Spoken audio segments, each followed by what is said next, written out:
ಶಿವಾನಂದ್ ನೀಲನ್ ಅವರು ಅರೆಸ್ಟ್ ಆಗಿದ್ದಾರೆ. ಹಾಗಾದರೆ ಮುಂದೆ ಹೇಗೆ ಅನ್ನುವಂಥ ಪ್ರಶ್ನೆ ಎದುರಾಗ್ತದೆ. ಕಂಪ್ಲೇಂಟ್ ಯಾವುದೂ ಇಲ್ಲ, ಸುಮೋಟೋ ಪ್ರಕರಣವನ್ನು ದಾಖಲಿಸಿಕೊಂಡು ಇವರು ತನಿಖೆಯನ್ನು ಮುಂದುವರಿಸಿದ್ದಾರೆ. ಎ.ಸಿ. ಅವ್ರ ನೇತೃತ್ವದಲ್ಲಿ ಮತ್ತು ಅಸಿಸ್ಟೆಂಟ್ ಕೋಆಪರೇಟಿವ್ ಸೊಸೈಟಿ ಏನು ಅಧಿಕಾರಿಗಳಿದ್ದಾರೆ, ಪೊಲೀಸರು ರೇಡ್ ಮಾಡಿ ನೀನು 2 ಕಚೇರಿಗಳನ್ನು ಮನೆಯನ್ನು ಶೋಧ ಮಾಡಿದ್ದಾರೆ. ಅನೇಕ ಡಾಕ್ಯುಮೆಂಟ್ಗಳನ್ನು ಕಡತಗಳನ್ನು ಸೀಜ್ ಮಾಡಿದ್ದಾರೆ. ಪೊಲೀಸ್ ಆಯುಕ್ತ ಬೋರ್ಸೆ ಅವರ ಪ್ರಕಾರ 35,000 ಜನರಿಂದ ದುಡ್ಡನ್ನು ತೆಗೆದುಕೊಂಡಿದ್ದಾನೆ. ಈತನ ತನಿಖೆ ನಡೆದಿದೆ. ಇವತ್ತು ನಾವು ಪ್ರೆಸ್ ಮೀಟ್ ಮಾಡ್ತೇವೆ ಅಂತ ಹೇಳಿದ್ದಾರೆ ಡಿ.ಸಿ. ಅವ್ರ ನೇತೃತ್ವದಲ್ಲಿ. ಇದು ಪ್ರೆಸ್ ಮೀಟದಲ್ಲಿ ಏನು ಹೇಳ್ತಾರೆ ಅದು ನೋಡೋಣ. ಯಾಕಂದರೆ RBI ಗೈಡ್ಲೈನ್ಸ್ ಇದೆ, ಸೇವೆ ಗೈಡ್ಲೈನ್ಸ್ ಇದೆ.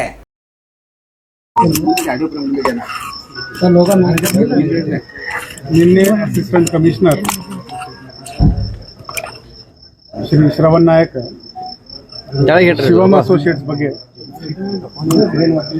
ಒಂದು ಎನ್ಕ್ವೈರಿ ನಡೆಸಿದ್ದಾರೆ. ಆ ಎನ್ಕ್ವೈರಿ ಆಧಾರದ ಮೇಲೆ ಇವತ್ತು ಸಂಜೆಗೆ ಒಂದು ದೂರು ನಮ್ಮ ಮಾಳಮಾರುತಿ ಪೊಲೀಸ್ ಠಾಣೆಯಲ್ಲಿ ಸಿಕ್ಕಿದ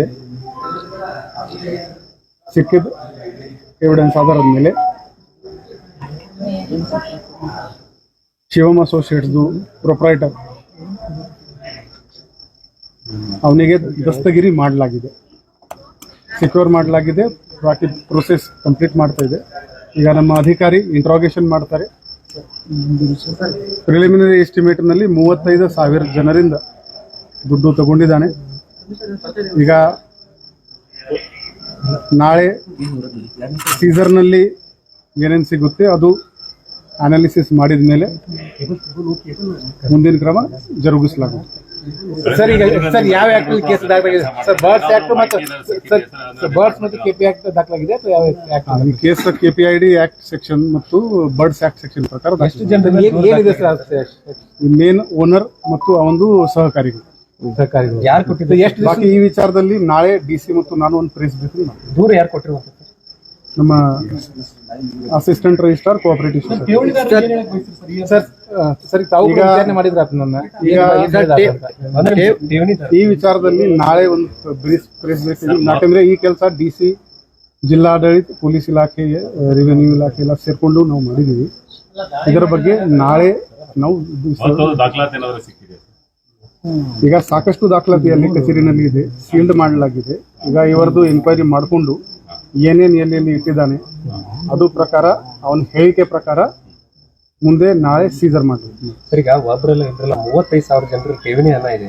ಸೊ ಏನ್ ಹೇಳ್ತೀರಿ? ಯಾಕಂದ್ರೆ ಒಂದು ರಾತ್ರಿಯಲ್ಲಿ ಸಾಕಷ್ಟು ಜನ ಆತಂಕಕ್ಕೆ ಒಳಗಾಗ್ಬೋದು, ಲಕ್ಷಾಂತರ ರೂಪಾಯಿ ದುಡ್ಡು ಇಟ್ಟಿದ್ದಾರೆ. ಈಗ ಡಿಟೇಲ್ಡ್ ಇನ್ವೆಸ್ಟಿಗೇಷನ್ ಮಾಡಬೇಕಾಗುತ್ತದೆ.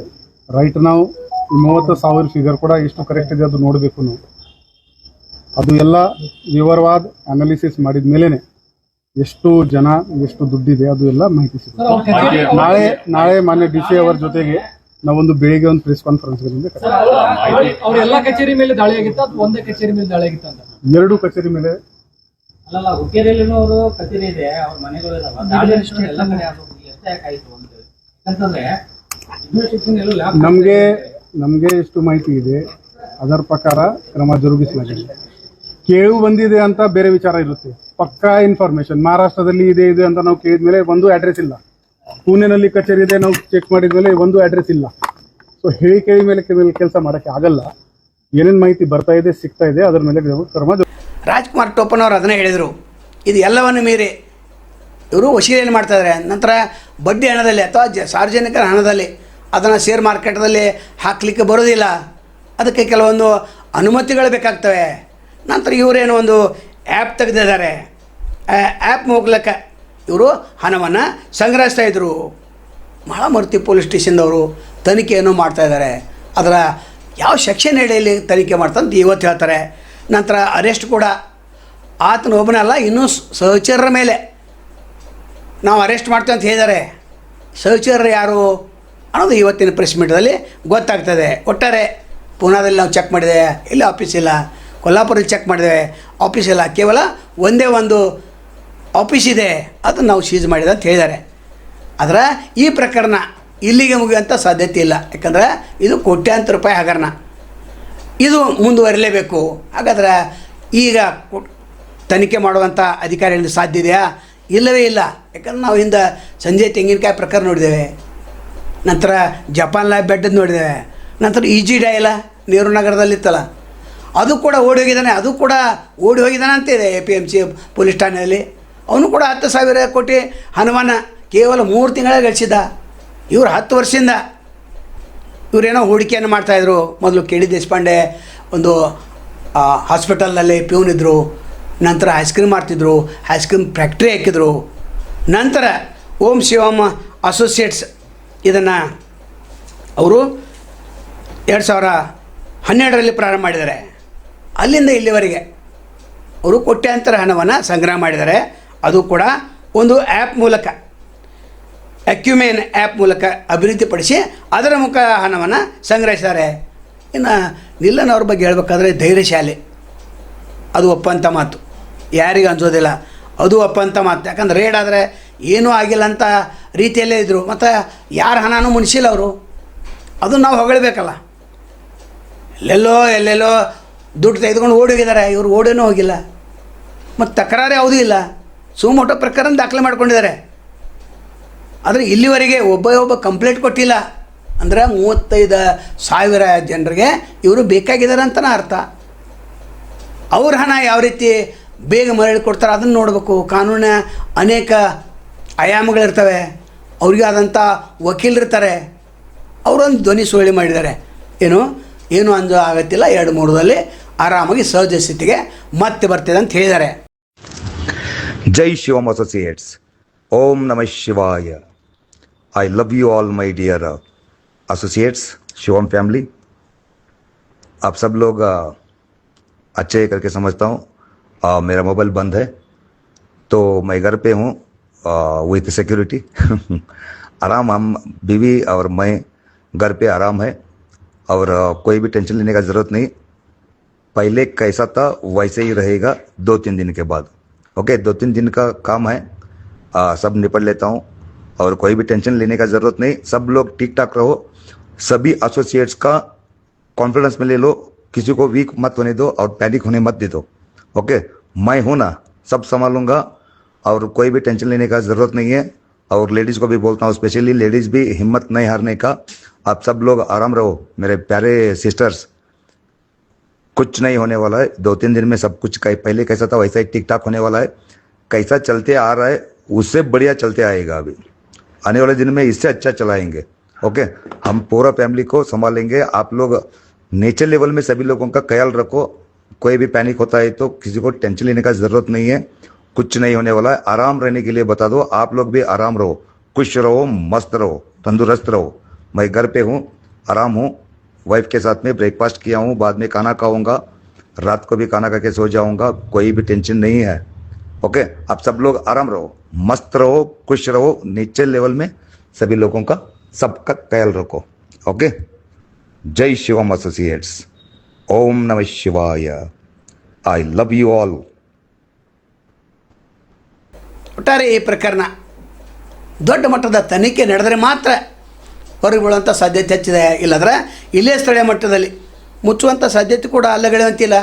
ಇನ್ನು DC ಅವರು, ನಗರ ಆಯುಕ್ತರು, ನಂತರ ಸಹಕಾರಿ ಸಂಘಗಳ ಅಧಿಕಾರಿಗಳು ಇವತ್ತು ಪ್ರೆಸ್ ಮೀಟ್ದಲ್ಲಿ ಏನು ಹೇಳ್ತಾರೆ ಅದನ್ನು ಕಾದು ನೋಡಬೇಕು. ಈಗ ಸೀಜ ಮಾಡಿದಂಥದ್ದು ಇನ್ನು ಯಾವಾಗ ಓಪನ್ ಮಾಡ್ತಾರೆ, ಜನ ಯಾವಾಗ ಬರ್ತಾರೆ, ಮತ್ತು AC ಆಫೀಸ್ದಲ್ಲಿ ಒಂದು ಟೇಬಲ್ ನೀವು ತೆಗಿಬೇಕು. ಯಾರಾದಿದ್ರೆ ಕಂಪ್ಲೇಂಟ್ ಇಲ್ಲೇ ಬಂದು ಕೊಡು ಅಂತ ಹೇಳ್ಬೇಕು. ದುಡ್ಡು ಯಾರು ಕಳ್ಕೊಂಡಿದ್ರೆ ಅದನ್ನು ಇಲ್ಲೇ ತಂದು ಕೊಡು ಅಂತ ಹೇಳ್ಬೇಕು. ಆವಾಗ ನಿಮಗೆ ಸಾಕ್ಷಿ ಸಿಗಲಿಕ್ಕೆ ಸಾಧ್ಯ ಇದೆ. ಇಲ್ಲದ್ರೆ ಇದು ಕೇಸ್ ಬಿದ್ದು ಹೋಗುವಂಥ ಸಾಧ್ಯತೆ ಕೂಡ ಹೆಚ್ಚಿದೆ. ಇನ್ನು 2 ಸೆಕ್ಷನ್ ಅಡಿಯಲ್ಲಿ, 2 ಕಾಯ್ದೆ ಅಡಿಯಲ್ಲಿ ನಾವು ಅದನ್ನು ಬಂಧನ ಮಾಡಿದ್ದೇವೆ ಅಂತ ಹೇಳಿದ್ದಾರೆ. ಇನ್ನು ಜಾಮೀನು ಸಿಗ್ತಿತ್ತೋ ಬಿಡ್ತಿತ್ತೋ ಅದು ಗೊತ್ತಿಲ್ಲ. ಆದರೆ ಪ್ರೊಸೀಜರ್ ಭಾಳ ನಿಧಾನ ಆಗ್ತಿದೆ. ಅವರು 2-3 ದಿವಸದಲ್ಲಿ ಈ ಪ್ರಕರಣ ಮುಗಿತಿದೆ ಅಂತ ಹೇಳಿದ್ದಾರೆ. ಮುಗಿಯೋಂಥ ಸಾಧ್ಯತೆಯೇ ಇಲ್ಲ. 8ರಿಂದ 10 ದಿವಸ ನಂತರ ಇವರು ಬೇರೊಂದು ತನಿಖೆಗೆ ಆದೇಶವನ್ನು ಮಾಡ್ತಾರೆ. ಈಗ AC ಅವರು DC ಕೊಟ್ಟಿದ್ದಾರೆ. ಈ DC ಅವರು ಗೃಹ ಮಂತ್ರಿ ಕೊಡ್ತಾರೆ, ಸರ್ಕಾರಕ್ಕೆ ಸಲ್ಲಿಸ್ತಾರೆ. ಸರ್ಕಾರದ ನಿರ್ದೇಶನ ಏನು ಬರ್ತದೆ ಕಾದು ನೋಡ್ಬೇಕು ಒಂದು ಕಡೆಗೆ. ಇನ್ನೊಂದು ಕಡೆಗೆ ಈತ ಬಡವರ ಬಂದು ಅನ್ಸ್ಕೊಂಡಿದ್ದ. ಹೌದು, ಯಾರು ಹೋಗ್ತಾರೋ ಅವ್ರು ದುಡ್ಡು ಕೊಡ್ತಿದ್ರು.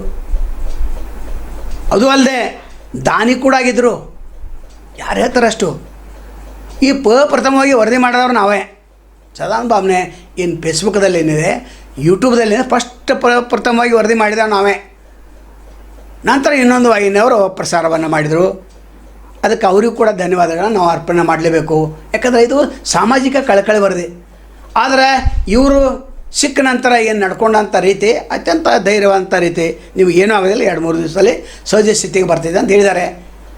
ಯಾಕಂದರೆ ಇವ್ರೇನು ದುಡ್ಡು ಹೂಡಿದ್ರಲ್ಲ, ಅವರು ಪ್ರತಿ ತಾರೀಕಿಗೆ ಹೋಗಿ ಮುಟ್ತಿತ್ತದು. ಒಂದು ಕಡೆ ಆಯ್ತು, ರಾಜಕಾರಣ ಬೆಂಬಲ ಈತನಿಗೆ ಇದ್ದಿದ್ರೆ ಅರೆಸ್ಟ್ ಮಾಡ್ತಿದ್ರ? ಸಾಧ್ಯನೇ ಇಲ್ಲ. ಈಗ ಪೊಲೀಸರು ಎಚ್ಚೆತ್ಕೊಂಡಿದ್ದಾರೆ. ಯಾವಾಗ ನಮ್ಮ ವಾಹಿನಿ ಬಂದ ನಂತರ ಇದು. ಮತ್ತು 10 ವರ್ಷ ಏನು ಮಲಗಿದ್ರ ಪೊಲೀಸರು? ಮತ್ತು ಇಲ್ಲಿ ಕಚೇರಿ ಓಪನ್ ಆಗಿತ್ತಲ್ಲ, ಅದು ತನಿಖೆನೇ ಮಾಡಬೇಕಾಗಿತ್ತು. ಮಾಳಮರ್ತಿ ಪೊಲಿಟಿಷಿಯನ್ರು ಅವರು ಮಾಡಲಿಲ್ಲ. ಎಲ್ಲ ಆದ ನಂತರ ಪೊಲೀಸರು ಬರ್ತಾರಂತಲ್ಲ, ಹಾಗಾಗಿದೆ ಇದು. ಅಂದರೆ ಪೊಲೀಸರಿಗೆ ಏನೂ ಗೊತ್ತಿರೋದಲ್ಲ ಅಂತ ಅರ್ಥ.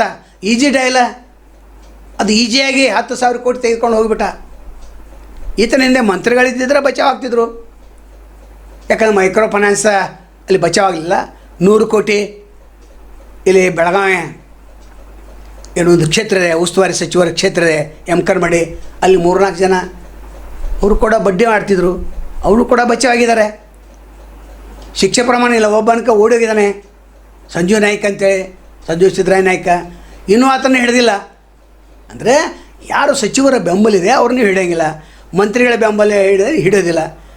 ಅದು ಇಲ್ಲಿ ಏನಾಗಿದೆ, ಈತನ ಹಿಂದೆ ಯಾರೂ ಇರಲಿಲ್ಲ, ಕೇವಲ ಬಡವರಿದ್ದರು ಮತ್ತು ಈತ ಜನಪ್ರಿಯ ಆಗ್ತಾನೆ ಅನ್ನೋಂಥ ಉದ್ದೇಶನೂ ಕೂಡ ಇದ್ದಿರಬಹುದು. ಹಗರಣೇನೋ ಆಗಿ ಹೋಗಿದೆ. ಆದರೆ ಇದನ್ನು ಯಾವ ರೀತಿ ಮರಳಿ ಕೊಡ್ತಾರೆ ಅದು ಈಗ ತನಿಖೆಯ ವಿಷಯ. ಅದು ಆಗಬೇಕೀಗ. ಇನ್ನು 2002ರಲ್ಲಿ ಲಕ್ಷ್ಮೀ ಹೆಬ್ಬಾಳ್ಕರ್ ಏನಿದ್ರು ಖಾನಾಪುರದಲ್ಲಿ ಒಂದು ಸ್ಕೂಟಿ ಪೆಪ್ ದುಡ್ಡು ತುಂಬಕ್ಕಾಗಲಿಲ್ಲ, ಲೋನ್ ತುಂಬಕ್ಕಾಗಲಿಲ್ಲ. ಆದರೆ ಈಗ 500 ಕೋಟಿಗಿಂತ ಹೆಚ್ಚು. ಮತ್ತು ಅದನ್ನು ತನಿಖೆ ಯಾರು ಮಾಡೋರು? ಜಾರಕಿಹೊಳಿ ಸಹೋದರರು ಈ ಕೋಟ್ಯಾಂತರ ರೂಪಾಯಿ ಸಾಮ್ರಾಜ್ಯವನ್ನು ಸ್ಥಾಪನೆ ಮಾಡಿ ಅದು ಯಾರು ಮಾಡೋರು? ಜೊಲ್ಲೆ ತನ್ನ ಏನು ಬೇನಾಮಿ ಆಸ್ತಿ ಇದೆ ಅಥವಾ ಬೇನಾಮಿ ಅಕೌಂಟ್ ಇದೆ ಅಥವಾ 2 ನಂಬರ್ ದುಡ್ಡಿದೆ, ತನ್ನ ಬೀರೇಶ್ವರ ಸಹಕಾರ್ಯದಲ್ಲೇ ಇಟ್ಟಿದ್ದಾರೆ. ಮಲ್ಟಿ ಸ್ಟೇಟ್ ಕೋಆಪರೇಟಿವ್ ಸೊಸೈಟಿ ಮಾಡಿದ್ರೆ ರಾಜ್ಯ ಸರ್ಕಾರ ವ್ಯಾಪ್ತಿಯಲ್ಲಿ ಬರೋದಿಲ್ಲ, ಕೇಂದ್ರ ಸರ್ಕಾರ ವ್ಯಾಪ್ತಿಯಲ್ಲಿ ಬರ್ತೈತೆ. ಅದು ಕೋರಿನೋ ಅದನ್ನು ಮಾಡಿದ್ದಾರೆ. ಮಲ್ಟಿ ಸ್ಟೇಟ್ ಕೋಆಪರೇಟಿವ್ ಸೊಸೈಟಿ, ಸವಾರ ಸೊಸೈಟಿ, ಅದು ಕೂಡ ಮಲ್ಟಿ ಸ್ಟೇಟ್ ಅಂದರೆ ರಾಜ್ಯ ಸರ್ಕಾರ ವ್ಯಾಪ್ತಿಯಲ್ಲಿ ಬರೋದೇ ಇಲ್ಲ. ಅಂದ್ರೆ ಅಲ್ಲಿ ಅಮಿತ್ ಶಾ ಮತ್ತು ಮೋದಿನ ಹಿಡ್ಕೊಂಡಿದ್ದಾರೆ ಅವರು. ಪ್ರಭಾಕರ್ ಕೋರೆ ಕ್ರೆಡಿಟ್ ಸವಾಲ್ ಸಹಕಾರಿ ಎಷ್ಟಿದ್ದಾವೆ? ಸಾಕಷ್ಟು ಪ್ರಮಾಣದಲ್ಲಿ ಅಲ್ಲಿ ದುಡ್ಡು ಹುಡ್ಯಾರು. 10 ಕೋಟಿ ಪ್ರಾಫಿಟ್ ಆಯಿತು, 20 ಕೋಟಿ ಪ್ರಾಫಿಟ್ ಆಯಿತು, 100 ಕೋಟಿ ಆಯಿತು. ಕಳೆದ ಸಲ ಅನಸಬ್ಜು ಹೇಳ್ತಾರೆ 56 ಕೋಟಿ ಲಾಭ ಆಗಿದೆ ಅಂತ ಹೇಳ್ತಾರೆ. ಆದರೆ ಎಲ್ಲಿಂದ ಆಯ್ತು, ಯಾರಿಂದ ಆಯ್ತು ಅದು ಬೇಕಲ್ಲ. ಇಲ್ಲಿ ಅಕೌಂಟ್ ಕೂಡ ಬೇನಾಮಿದೆ, ಇಲ್ಲಿ ಸೀಜ್ ಮಾಡೋಂಗಿಲ್ಲ ಅವರು. ಇಲ್ಲಿ ಪೊಲೀಸರು ಹೋಗಂಗಿಲ್ಲ. ಯಾಕಂದರೆ ರಾಜಕಾರಣಿಗಳು ಪೊಲೀಸರು ಒಂದೇ ನಾಣ್ಯದ 2 ಮುಖ. ಆ ಥರ ಈತ ಬಡವ ಸ್ವತಂತ್ರವಾಗಿ ಬೆಳೀತಾ ಇದ್ದ, ಧೈರ್ಯಶಾಲಿ ಇದ್ದ. ಅದು ಏನಾಗಿತ್ತು ಅಂದರೆ ಕಡೂರದಲ್ಲಿ ಈತ ಭಾಷಣ ಮಾಡಬಾರಾಗಿತ್ತು. 15,000 ಬಂದೂಕುಗಳಿವೆ ಅಂತಂದ್ರೇನು, 15,000 ಸೈನಿಕರು ನಮ್ಮ ಹಿಂದೆ ಇದ್ದಾರೆ ಅಂತ ಅರ್ಥ. ಅದನ್ನು ತಪ್ಪಾಗಿ ಅರ್ಥ ಮಾಡಿಕೊಂಡ್ರು. ಆದರೂ ಕೂಡ ಇವರು ಕೆಲವೊಂದು ಓವರ್ ಸ್ಟೈಲ್ ಮಾತನ್ನು ಆಡಿದ್ರಿಂದ 2024 MLA ಹಾರಿಸ್ತಿರ್ತೇನು, ಮುಖ್ಯಮಂತ್ರಿ ಮಾಡಲೇನು, ಮುಖ್ಯಮಂತ್ರಿ ಆಗಲೇನು, ಗಂಡಸರು ಯಾರಿಲ್ಲ, ಎಲ್ಲ ರಾಜಕಾರಣ ತೊಳೆದ ಎಲ್ಲವನ್ನ ಶಿಪ್ಪೆ ಮಾಡಿದ್ದಾರೆ. ನಾನು ಸಾಮ್ರಾಜ್ಯ ಕಟ್ಲಿಕ್ಕೆ ಬಂದಿದ್ದೇನೆ ಅಂತ. ಸಾಮ್ರಾಜ್ಯ ಕಟ್ಲಿಕ್ಕೆ ಬಂದಿದ್ದೇನೆ ಅಂತಂದ್ರೆ ನಿಮ್ಮನ್ನೆಲ್ಲ ಕೂಡಿ ಉದ್ಧಾರ ಮಾಡಲಿಕ್ಕೆ ಬಂದಿದ್ದೇನೆ ಅಂತ ಅರ್ಥ. ಇದನ್ನು ಕೂಡ ನಾವು ಹೊಗಳಬೇಕು. ಕೇವಲ ನೀಲಣ್ಣವರು ಬೈಯೋದಾದ ಅದು ಮಾತು ಅಲ್ಲ. ಆತ ಎಷ್ಟು ಪ್ರಾಮಾಣಿಕ ಅನ್ನೋದನ್ನು ಹೇಳಬೇಕು ನಾವು. ಆತ ಸಾಮ್ರಾಜ್ಯ ಯಾವ ರೀತಿ ಸ್ಥಾಪನೆ ಅದನ್ನು ಹೇಳಬೇಕು. ಹಾಗಾದ್ರೆ ಇವ್ರು ಹೆಂಗೆ ಬಚಾವಾಗ್ತಿದ್ದಾರೆ? ಪ್ರಭಾಕರ್ ಕೋರೆ ಅಥವಾ ರಾಣಿ ಚೆನ್ನಮ್ಮ ಸೊಸೈಟಿದು ಏನಾಯ್ತು, ಬೈಲೊಂಗಲ್ದು ಸಾಧನ ಅವ್ರು ಹಿಡಿದ್ರ, ಅರೆಸ್ಟ್ ಮಾಡಿದ್ರ? ಯಾವ ರೀತಿ ಆನಂದಪ್ಪಗಳು ಮಾಡಿದ್ರಿ, RR ಪಾಟೀಲ್ ಮಾಡಿದ್ರಿ, ಇಲ್ಲಿ ಮಾಡಿದ್ರ? ಯಾಕಂದ್ರೆ ರಾಜಕಾರಣ ಬೆಂಬಲ ಇವ್ರಿಗಿದೆ. ಅಂದರೆ ರಾಜಕಾರಣಿಗಳು ಏನು ಬೇಕಾದ್ ಮಾಡಿ ನಡೀತಿತ್ತು ಅದು. ಆದರೆ ನೀಲಣ್ಣವ್ರು ಸಾಮಾನ್ಯ ಮನುಷ್ಯ, ಸಾಮಾನ್ಯ ಸ್ಥಿತಿಯಿಂದ ಬಂದಂಥ ಒಬ್ಬ ಪ್ಯೂನ್ ಇದ್ದವ ಈ ಸಾಮ್ರಾಜ್ಯ ಕಟ್ಟಿದ್ದಾರೆ. ಆ್ಯಪ್ ಮೂಲಕ ಏನೋ ಹಣ ಸಂಗ್ರಹ ಮಾಡಿದ್ದಾರೆ. ಅದನ್ನು ಶೇರ್ ಮಾರ್ಕೆಟಲ್ಲಿ ಹೂಡಬಾರ್ದಂತ ಹೇಳ್ತಾರೆ. ಕಾನೂನು, ಸೇಬಿ ಕಾನೂನಿದೆ ಅಥವಾ RBI ಕಾನೂನಿದೆ. ಒಟ್ಟಾರೆ ಏನಾಗಲಿ ಈ ಪ್ರಕರಣ ಯಾವ ಹಂತಕ್ಕೆ ಬರ್ತೈತೆ, SP ಅವರು ಮತ್ತು DC ಅವರು ಯಾವ ರೀತಿ ಕ್ರಮ ಕೈಗೊಳ್ತಾರೆ ಕಾದು ನೋಡಬೇಕು. ಇನ್ನು AC ನಾಯ್ಕ ಅವರು ಏನು ಹೇಳಿದ್ದಾರೆ? ನಿರ್ದೇಶನದಂತೆ ಸ್ವಲ್ಪ ಮಾರ್ಕೆಟ್ ಇಂಟೆಲಿಜೆನ್ಸ್ ನಮಗೇನು ಬಂದಿತ್ತು, ಆ ಪ್ರಕಾರವಾಗಿ ನಾವು ಈ ಶಿವಮ್ ಅಸೋಸಿಯೇಟ್ ಏನು ಕಂಪನಿ ಇದೆ ಆ ಕಂಪನಿಗೆ ಏನು ಶಿವಾನಂದ ನೀಲನವರವರು ಏನು CMD ಅಲ್ಲಿ ನಾವು ಒಂದು ಪ್ರಾಥಮಿಕ ತನಿಖೆಯನ್ನು ನಾವು ಸಹಕಾರ ಇಲಾಖೆ DR ಅವರು, ACP ಮಾರ್ಕೆಟ್ ಅವರು, ಆಮೇಲೆ ಈ ಜ್ಯೂರಿಸ್ಡಿಕ್ಷನಲ್ CPI ಅವರು ಹೋಗಿ ಇನ್ವೆಸ್ಟಿಗೇಷನ್ ಅನ್ನು ಪ್ರಾಥಮಿಕವಾಗಿ ನಡೆಸ್ಕೊಂಡು ಬಂದಿದ್ವಿ. ಆ ಪ್ರಕಾರವಾಗಿ ಒಂದು ವರದಿಯನ್ನು ನಾವು ಈಗಾಗಲೇ ಮಾನ್ಯ ಜಿಲ್ಲಾಧಿಕಾರಿಗಳ ಮುಖಾಂತರ ಸರ್ಕಾರಕ್ಕೂ ಸಹಿತ ನೀಡಿದ್ದೇವೆ. ಈ ಒಂದು ಹಂತದಲ್ಲಿ ಮಾನ್ಯ ಜಿಲ್ಲಾಧಿಕಾರಿಗಳ ಒಂದು ನಿರ್ದೇಶನದಂತೆ ನಮ್ಮ ARCS ಏನಿದ್ದಾರೆ ಅವರಿಗೆ ಒಂದು ಅಥರೈಸೇಷನ್ ಅನ್ನು ಕೊಟ್ಟಿದ್ದಾರೆ. ಆ ಪ್ರಕಾರವಾಗಿ ಅವರು ಒಂದು FIR ಅನ್ನು ಮಾಳಮಾರುತಿ ಪೊಲೀಸ್ ಸ್ಟೇಷನ್ ಅಲ್ಲಿ ನೀಡಿದರು. ಆ ಪ್ರಕಾರವಾಗಿ ಏನು ನಮ್ಮ ಶಿವಾನಂದ್ ನೀಲ್ನವರಿದ್ದಾರೆ ಅವರನ್ನ ಈಗ ಪೊಲೀಸ್ ಇಲಾಖೆ ಬಂಧಿಸಿದೆ. ಸೊ ಇದು ಒಂದು ಅನ್ರೆಗ್ಯುಲೇಟೆಡ್ ಫಂಡ್ ಟ್ರಾನ್ಸಾಕ್ಷನ್ ಒಂದು ಕ್ಲಿಯರ್ ಕೇಸ್ ಇರೋದ್ರಿಂದ ಸಾಕಷ್ಟು RBI ಮತ್ತು SEBI ಗೈಡ್ಲೈನ್ಸ್ನ ವೈಲೇಷನ್ಗಳು ಆಗಿದ್ದಾವೆ. ಸೊ ಪ್ರಾಥಮಿಕ ಈ ಹಂತದ ತನಿಖೆಯಲ್ಲಿ ಇಷ್ಟು ನಮಗೆ ಗಮನಕ್ಕೆ ಬಂದಿದೆ. ಸೊ ಇನ್ನಷ್ಟು ತನಿಖೆಯನ್ನು ನಾವು ನಡೆಸ್ಕೊಳ್ತೀವಿ. ಕೇಳಿ ಎಷ್ಟು ಕೋಟಿ ಟ್ರಾನ್ಸಾಕ್ಷನ್ ಅಲ್ಲ, ಅದು ಈಗ ನಿಖರವಾಗಿ ಅದನ್ನ ಯಾವುದು ಹೇಳಕ್ ಆಗೋದಿಲ್ಲ. ಸದ್ಯಕ್ಕೆ ಪ್ರಾಥಮಿಕವಾಗಿ ನಮಗೆ ತನಿಖೆಗೆ ತಗೊಂಡು ಬಂದಿದ್ದೀವಿ. ಎಷ್ಟು ಠೇವಣಿದಾರರಿದ್ದಾರೆ ಅದರದ್ದು ಮಾಹಿತಿಗಳನ್ನು ಸ್ವಲ್ಪ ತಗೊಂಡು ಬಂದಿದ್ದೀವಿ. ಸ್ವಲ್ಪ ಅದನ್ನ ಮಾಹಿತಿಯನ್ನ ಈಗ ಅವರು ಕರ್ಕೊಂಡು ಬಂದಿದ್ದಾಗೆ ಸ್ವಲ್ಪ ಇನ್ವೆಸ್ಟಿಗೇಷನ್ ಆದ್ಮೇಲೆ ಸಂಪೂರ್ಣವಾದ ಮಾಹಿತಿ ನಮಗೆ ತಿಳಿದಿದೆ. ನಾಳೆ ಮಾನ್ಯ ಜಿಲ್ಲಾಧಿಕಾರಿಗಳು ಹಾಗೂ ಮಾನ್ಯ ಪೊಲೀಸ್ ಆಯುಕ್ತರು ಇಬ್ಬರು ಸಹಿತ ತಮಗೆಲ್ಲ ಒಂದು ಪ್ರೆಸ್ ಮೀಟ್ ಮಾಡಿ ಇನ್ ಡೀಟೇಲ್ ಏನು ಆಗಿದೆ, ಆಗು ಹೋಗುಗಳು ಎಷ್ಟಾಗಿದ್ದಾವೆ ಏನೆಂಬುದನ್ನು ಮಾಹಿತಿಯನ್ನು ಠೇವಣಿದಾರರು ಯಾರಾದರೂ ದೂರು ಕೊಟ್ಟಿದ್ದಾರೆ ಸರ್? ಸದ್ಯಕ್ಕೆ ಠೇವಣಿದಾರರು ಕೇಳಿದ್ದಾರೆ, ಬಟ್ ಆ ರೀತಿ ಯಾವುದು ಮೌಖಿಕವಾಗಿ ಅಥವಾ ಇದರಲ್ಲಿ ದೂರುಗಳು ಬಂದಿಲ್ಲ ನಮ್ಗೆ ಯಾವುದು. ಸರ್, ಈಗ ಸಾವಿರಾರು ಕೋಟಿ ರೂಪಾಯಿ ಠೇವಣಿ ಸಂಗ್ರಹಿಸಿದ್ದು ಆ ಹಣ ಎಲ್ಲಿ ಬಳಕೆಯಾಗಿದೆ ಮತ್ತು ಅದು ಹಣ ಅದನ್ನೇ ಅದು ಟ್ರಾನ್ಸಾಕ್ಷನ್ ಆಗಿದೆ, ಎಲ್ಲಿ ಆಗಿದೆ ಏನಾಗಿದೆ ಅದನ್ನ ತನಿಖೆ ಮಾಡಿದ್ಮೇಲೆ ತನಗೆ ಗೊತ್ತಾಗುತ್ತೆ. ಸೊ ಅದಕ್ಕೆ ಸ್ವಲ್ಪ ಕಾಲಾವಕಾಶ ಬೇಕಾಗ್ತದೆ.